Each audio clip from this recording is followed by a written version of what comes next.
চৌধুরী জান্নাত রাখি, রান্না করা যার শখ। তার তৈরি মজাদার খাবার নিজের পরিবারের পাশাপাশি সুবিধাবঞ্চিত মানুষদের সাথে ভাগাভাগি করতে পছন্দ করেন তিনি। কারণ রাখি মনে করেন ভালো খাবার খাওয়ার অধিকার সবার আছে। তাই দুপুর হলেই নিজ হাতের রান্না করা খাবার প্যাকেট গাড়িতে নিয়ে বেরিয়ে পড়েন।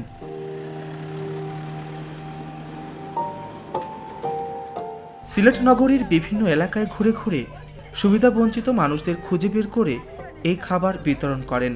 কখনো পথচারী, রিক্সা চালক, ভ্যান চালক, রাজমিস্ত্রিদের খাবার দেন।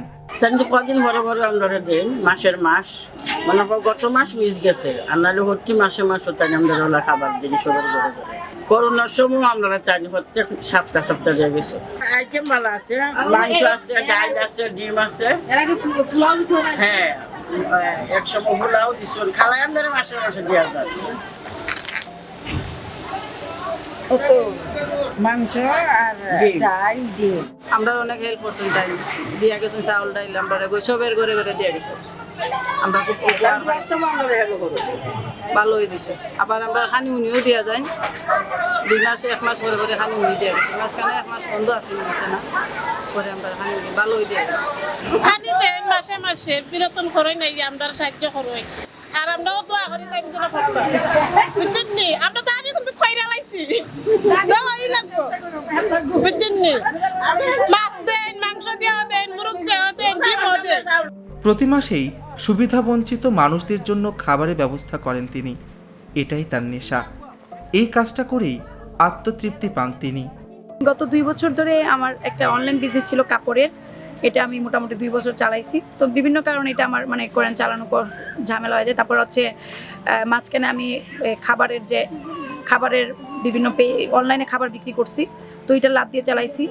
আর আগে বা এখনও আমি মানে আমার ব্যবসাটা যে কোনো কারণেই হোক বন্ধ আছে কিছু, তো আমি আমার সংসার খরচ বাঁচিয়ে ইভেন্ট করে চালাই আর কি। সংসার খরচ যে আমার হাত খরচ যেটা দেয় আমার হাজব্যান্ড, মানে নিজে সকালরাত কিছুটা, তো আমি যখন একটা ভালো কাজ করতে যাব নিজের অনেক সকালরাত কমাতে হয়।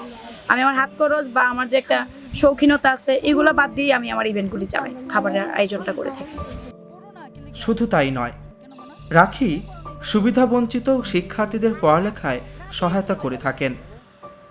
হতদরিদ্রদের কারো ঘর করার সময় দিয়ে থাকেন ঢেউটিন। অসহায়দের সহযোগিতা করেন কাপড় চোপড় দিয়ে। রোজা বা ঈদের সময় অসহায় মানুষদের বাজার দেওয়া সহ নানা সহযোগিতামূলক কাজ করেন। এসবই করেন নিজের আত্মতৃপ্তি ও ছেলে মেয়েদের ভালো শিক্ষা দেওয়ার জন্য। অসহায় মানুষকে ভালো খাবার দেওয়ার এই কার্যক্রমটা তিনি তার বাবার কাছ থেকে রপ্ত করেন। তার বাবার নাম নুরুল ইসলাম চৌধুরী। ছোটবেলায় রাখি তার বাবাকে দেখতেন প্রায় মাসেই অসহায় মানুষদের জন্য খাবার আয়োজন করতে।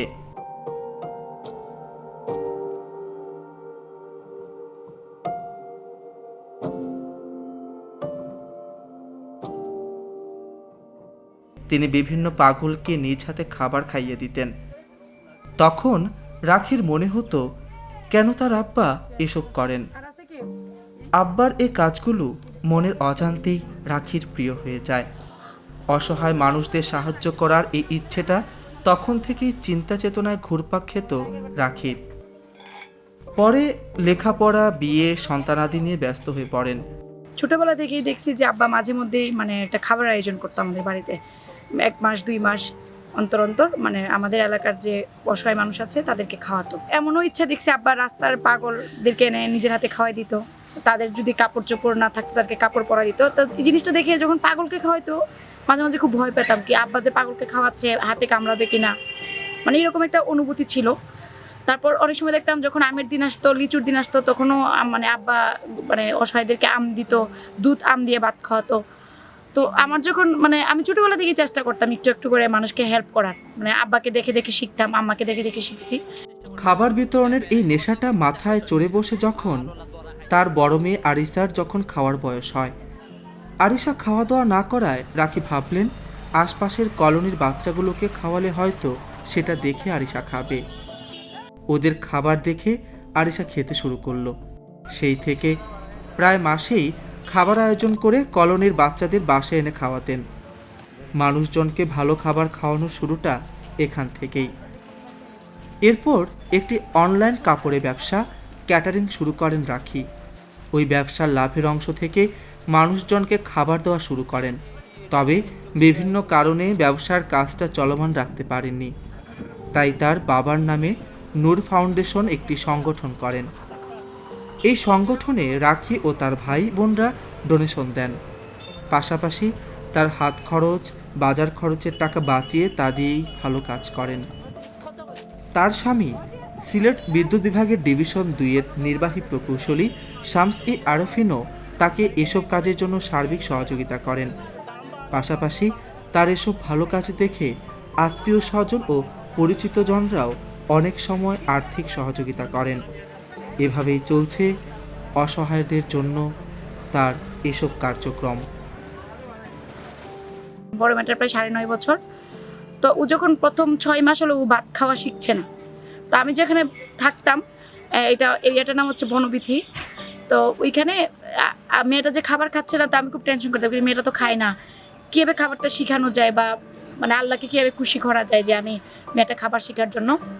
তো আমি আশেপাশে যে কলোনিগুলো আছে ওদের বাচ্চাদেরকে ইনভাইট করি ফার্স্ট একদিন। তো এটা আজ থেকে প্রায় 9 বছর আগের কথা। তো ইনভাইট করার পর ওই আমার মেয়েটা দেখা যায় ওদের সাথে গ্যারেজে বসে একটু একটু করে ভাত খাওয়া শিখায়। ওরা যখন বসছে তখন আমার মেয়েটাও প্লেট নিয়ে ওদের সাথে বসে গেল। তারপর ওইটা দেখে মানে ওদেরকে যে খাওয়ায় যে একটা শান্তি, ওদের যে খুশি, এটা দেখে আমি দেখা যায় প্রায় সময় ওদেরকে খাওয়াতাম, বাসায় এনে ডেকে এনাদেরকে খাওয়াতাম।